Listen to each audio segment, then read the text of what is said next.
Would you join me in a moment of prayer, please?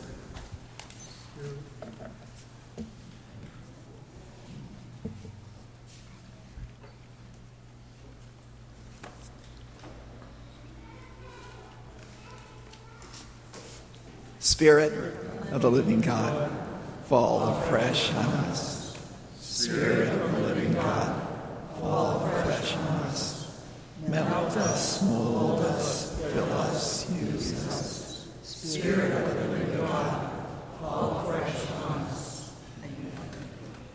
Do you know someone who has stopped going to Mass because of the way they had been treated by the church? When I was 18 years old, I was working full-time as an orderly in a hospital and going to college part-time at night. One Saturday afternoon, after completing the 7 to 3 shift, I decided to stop by the church and go to confession. Yes, I was 18 and I still went to confession. Now, while I was in confession, the priest and I got into a fight. And he kicked me out. I was so mad. Now, what I had confessed, you go, bless me, Father, it's been a month since my last confession. I did this. And I just flippantly said, and I took God's name in vain 3 times. And he said, stop. Are you repentant for those mortal sins? I said, which ones? He says, taking God's name in vain is a mortal sin. Now, I went 13 years of Catholic education, and we were taught that there are 3 important ingredients to a mortal sin. There's got to be grievous matter, you must know it's grievous matter, and you must have full consent of the will. And I told him those 3 things. He said, don't argue with me. He slammed the screen, and he left.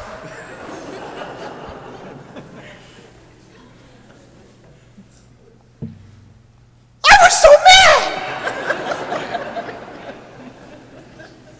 I decided right there, I'm never going back to confession. And I was thinking, I'm going to change my denomination. So at the time, I was living with my brother and sister-in-law and their 2 children. And when I came home, my sister-in-law, Sarah, could tell I was visibly upset. And, well, I told her what I did. And I said, I'm never going to go back to that church. Now, you would agree with me, right? I had a good reason. I mean, the guy kicked me out. I'm 18 years old. Give me a break. How many 18-year-olds go to confession? He should have a little compassion, but he threw me out. And Sarah, my sister-in-law, who was Methodist, said to me in a very calm and soft voice, Michael, don't ever let anyone or anything get in the way of your relationship with Jesus and his church. Michael, don't ever let anyone or anything get in the way of your relationship with Jesus and his church. And to put the cherry on the top, to put the strawberry on the top,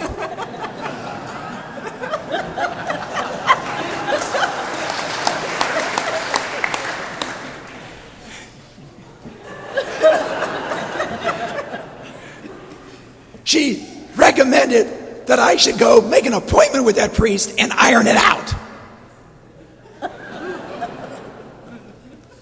In fact, I reluctantly made an appointment, and we still agreed to disagree whether or not taking God's name in vain was a mortal sin. I thought the priest was wrong. Still do. And I'm sure he thought I was wrong. But I followed Sarah's advice. And to this very day, I continue to follow that advice. Michael, don't ever let anyone or anything get in the way of your relationship with Jesus and his church. I can't tell you the number of people who've come up to me over the past 35 years and have told me similar incidences, but they left and they're gone. I am here today because my sister-in-law's advice to me. There have been other opportunities for me to leave the church or even the priesthood, but my sisters-in-law's words always come back and put a stop to that nonsense of my stinking thinking. Michael, don't ever let anyone or anything get in the way of your relationship with Jesus and his church. Why didn't that Canaanite woman, a non-Jew in today's gospel, why didn't she run away from the apostles and run away from Jesus the way they treated her? The 12 go up, blatantly tell Jesus, get rid of her. Send her away, for she keeps bugging us. Don't you think that woman could overhear them say that to Jesus? But she stayed. And then, to top it off, what does Jesus say? Jesus calls her a dog. A common word used by Jews to describe Gentiles. Just as there was a time in our country, people that were anti-Catholic called us fish eaters. It was a derogatory term, just as dog was to that Canaanite woman. It's not right, Jesus said, to take the food of the children and throw it to the dogs. Oh my! Why didn't she go home? Didn't she get the hint?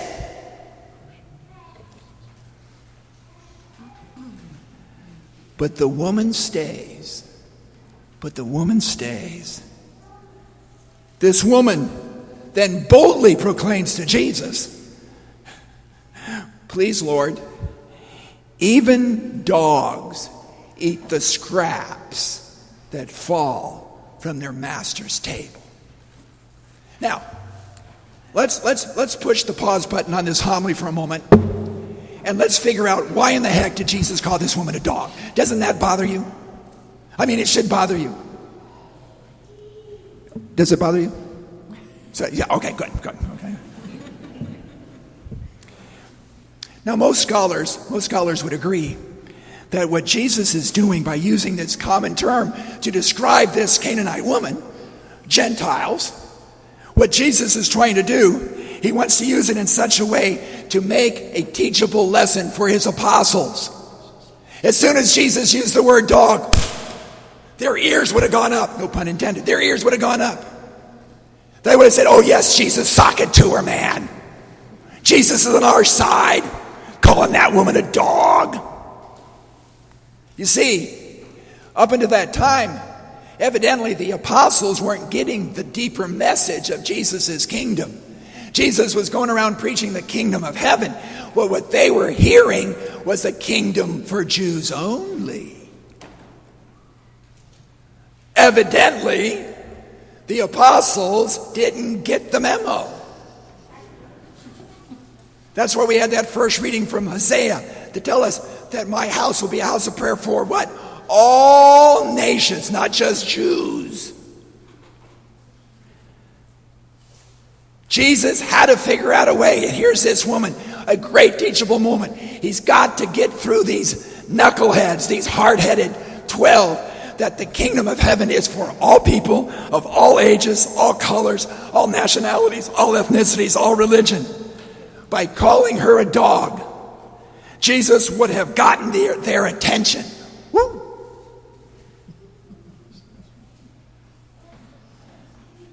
And then Jesus would be able to teach the 12 the deeper meaning of the kingdom of heaven. Does that make sense? Yes. Okay, let's undo this. Let's go back. Now, After the woman responds to Jesus, "Please, Lord, for even the dogs eat the scraps from their master's table," what is his reaction? How does Jesus counter? Now, I am sure that the apostles really thought that Jesus was just going to lower the boom, just physically pick her up and go, whoop. But boy, Jesus is full of surprises.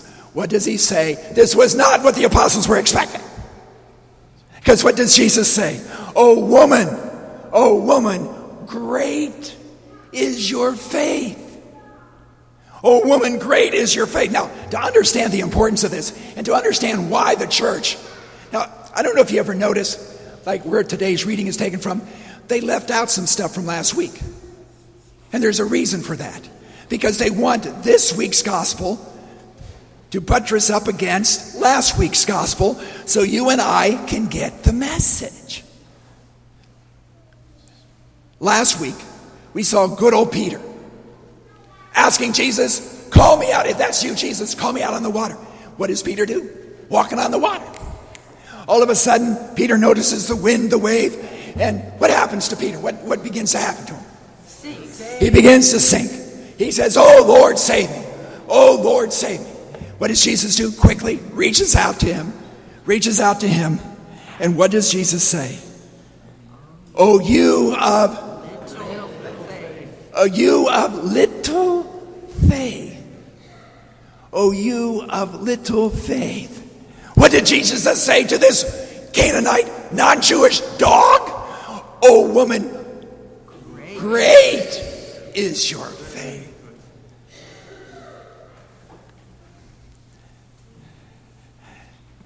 Do you see how clever Jesus was? Oh, isn't he great? He's focusing on the importance of faith, not the color of your skin, not the accent of your English, not your nationality, ethnicity, your religion. He's looking at faith.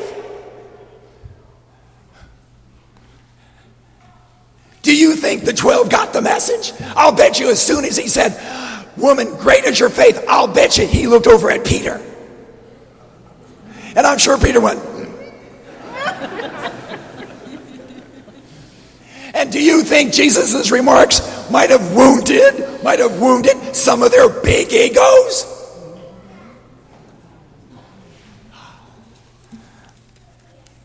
What kept this woman from running away the first time the apostle says, "Get out"?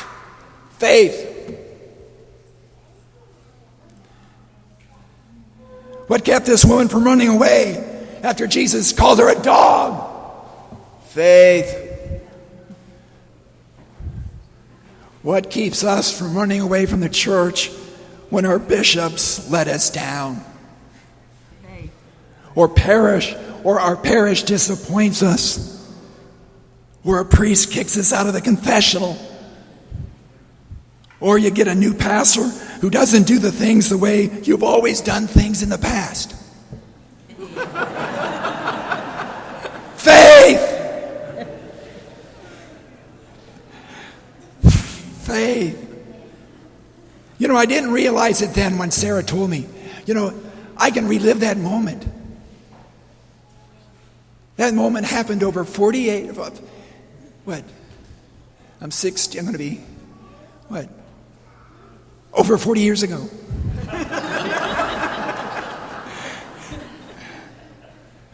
I didn't realize then, but I do now, that what my sister-in-law was doing is the same thing Jesus was doing.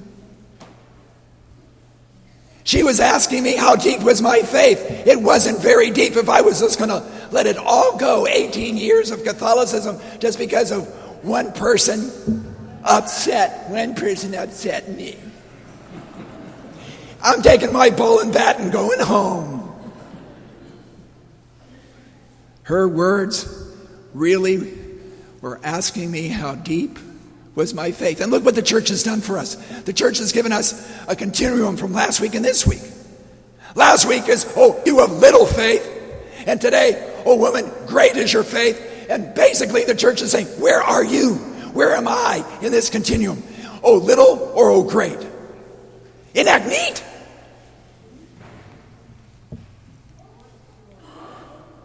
Jesus is challenging the apostles today. Jesus is challenging the modern day disciple today to look at this woman's example of great faith and figure out where are we on the continuum, so that we would continue to say, I want to grow in faith and not leave my faith when obstacles come my way. Amen? Amen.